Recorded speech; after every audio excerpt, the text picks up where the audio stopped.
Greetings, ladies and gentlemen, I'm GC Smith, and boy am I excited today because Magic the Gathering Shadows of Innistrad Spoiler Season has begun, and it's begun with all guns blazing. I'm going to start at the bottom and work my way up. There's a few rares and mythics, and we might even have a planeswalker to take a look at. But first we're going to start with the uncommon that was spoilt today, Neglected Heirloom. 1 generic mana for a artifact equipment with equipped creature gets +1/+1, and when equipped creature transforms, transform Neglected Heirloom. Currently it equips for 1, and a 1/1 for 1 bonus. Yeah, it's not actually that bad. It's a limited playable, and I know there are actually maybe constructed playability things in an equipment deck. But what does it transform into? Well, it transforms into the Ashmouth Blade. Equipped creature gets +3/+3 and first strike, and has an equip cost of 3. I absolutely love this card. Going from a unassuming sword in a box that someone's taken out because, you know, I guess they need weapons in this time against the angels, and then boom, it transforms when you transform into this really awesome weapon. I really like this card as a limited staple. It will definitely be a high pick, especially if you've got a lot of transform cards, because it's just so good. And you never have to transform it back, which is a lot better than if it transformed back and forth repeatedly. Very good, very efficient, and very cheap to get out, which is really good as well. Sure, its equip cost goes up when it transforms, but then you're giving your equipped creature +3/+3 in first strike, and probably already have it equipped to a creature, so that's not too bad. Next up, we're going to be taking a look at one of the two intro pack rares that were spoiled today. Drogskull Cavalry. 5 white for a creature spirit knight. 4/4 with flying, and whenever another spirit enters battlefield under your control, you gain 2 life. Plus, it has an activated ability of 3 and a white, put a 1/1 white spirit creature token with flying onto the battlefield. This is a total limited bomb. Looking at the intro pack rares we've got at the moment so far, the limited environment looks like it's going to be a thing that goes along, which isn't too bad. And the fact that you've got cards like this, Drogskull Cavalry, to really break through board stalls and swing matches in your favour is really nice. It has a relevant activated ability, which is probably good with the white-blue or the white-black draft deck. And the fact that it also provides its own flyers is, again, just really cool. This card not only keeps you in the game, but helps you win it, and that's a really good card in Limited. Next up, we have the second intro pack rare that was spoiled today, Nephalia's Moondrakes. 5 blue, sensing a pattern for converted mana cost. Creature Drake for 5/5 with flying, and whenever Nephalia Moondrakes enters the battlefield, target creature gains flying to end of turn. That's a pretty sweet ability, but we'll see it has an activated one as well. 4 blue, and exile Nephalia Moondrakes from your graveyard. Creatures you control gain flying into end of turn. This creature is very cool. Again, it's a total limited bomb. 5/5 flyer, even at 7 cost, is really good, especially when it gives one of your other beaters flying for the turn. Able to push through damage, this card is great, and even if your opponents kill it, you can still totally alpha strike later, especially since it's a activated cost being 6 compared to its 7 converted mana cost means you're probably going to be able to activate its ability. Both of these cards have been rare, by the way. Next up, we actually have another uncommon, which I thought was a rare the first time I looked at it. Sinister Concoction. A single black mana for an enchantment with pay a black, pay 1 life, put the top card of your library into your graveyard, and discard a card, and sacrifice Sinister Concoction, destroy target creature. This card is not as bad as some people will make out. It's a really good limited removal spell. A single black mana to put on the battlefield, and then another black mana to kill a creature. Sure, there's a lot of hoops like discarding a card and paying 1 life, but those are costs you don't really hate, especially if the card you're discarding is a madness spell. So it not only helps you play madness, but it also fuels delirium by milling you as well.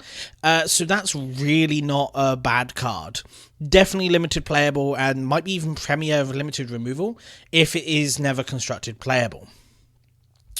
Well, next up, we're moving on to another rare, Angel of Deliverance. 6 white white, so really expensive for a 6/6 creature angel with flying and delirium. Whenever Angel of Deliverance deals damage, if there are 4 more card types among cards in your graveyard, exile target creature an opponent controls. Looking at this artwork, it definitely seems to be a Sigarda host angel, and it seems to be one of those angels that are kind of helping humanity, because when it deals damage, it exiles something.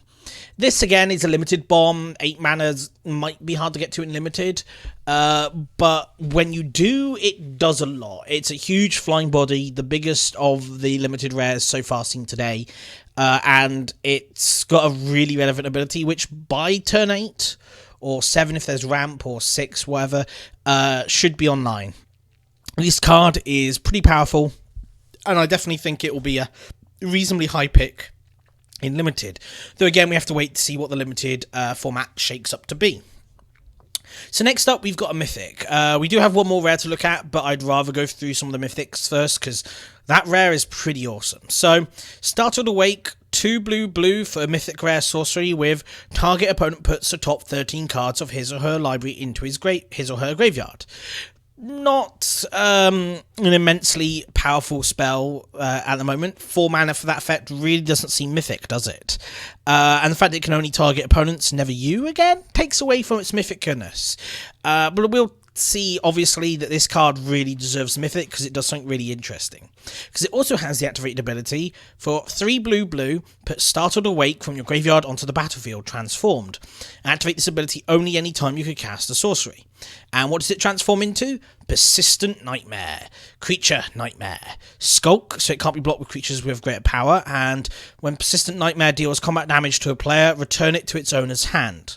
This card is all sorts of mythic. It's a sorcery transform card. We've never seen anything like that, and this is just awesome. The interesting fact that you're going to need a transform card in your deck for sorceries is pretty interesting. I really like the look of this card, and it definitely seems awesome. The only downside, well, beyond it being a mill card, which generally isn't a really great way to win games, is the fact that it can only be activated as a sorcery. To put it as a creature, if that can be done at instant speed, this card would be so much better.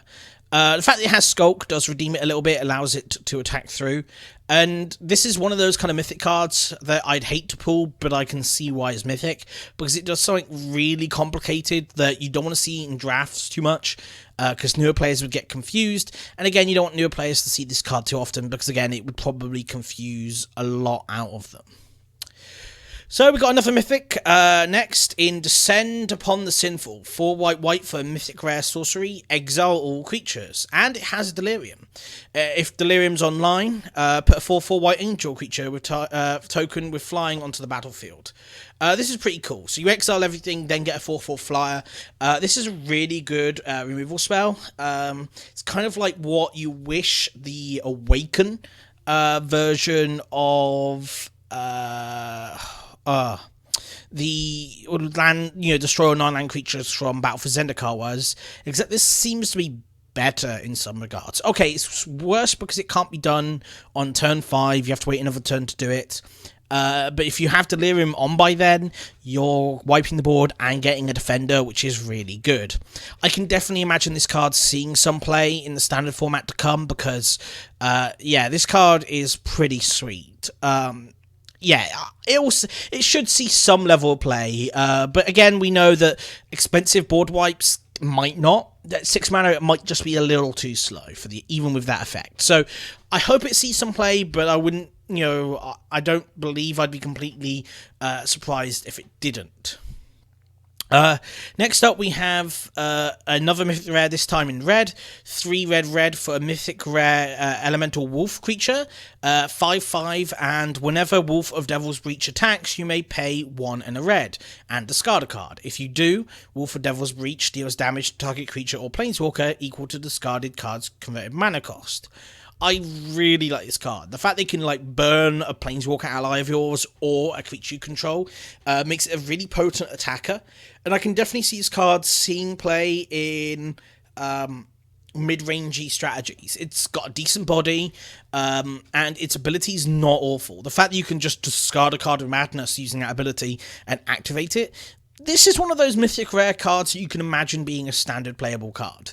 Whether or not it is really depends on how the format shapes out, but I can imagine this is one of those cards that they definitely tested in a deck at the Future League inside of Wizards, even if it doesn't. So before we come to the final mythic rare today, I want to take a look at the last rare that's been spoiled so far today, Anguished Unmaking. 1 white-black for a rare instant with exile target non-land permanent, you lose 3 life. This card is absolutely amazing, and not just because it's a Vindicate in standard, which is really cool. Sure, it costs 3 life on top of everything, but the decks that can run this probably can afford to. But it's also just a really gorgeous artwork card that captures a really pivotal moment in the story, and probably is huge spoilers for where the story's going.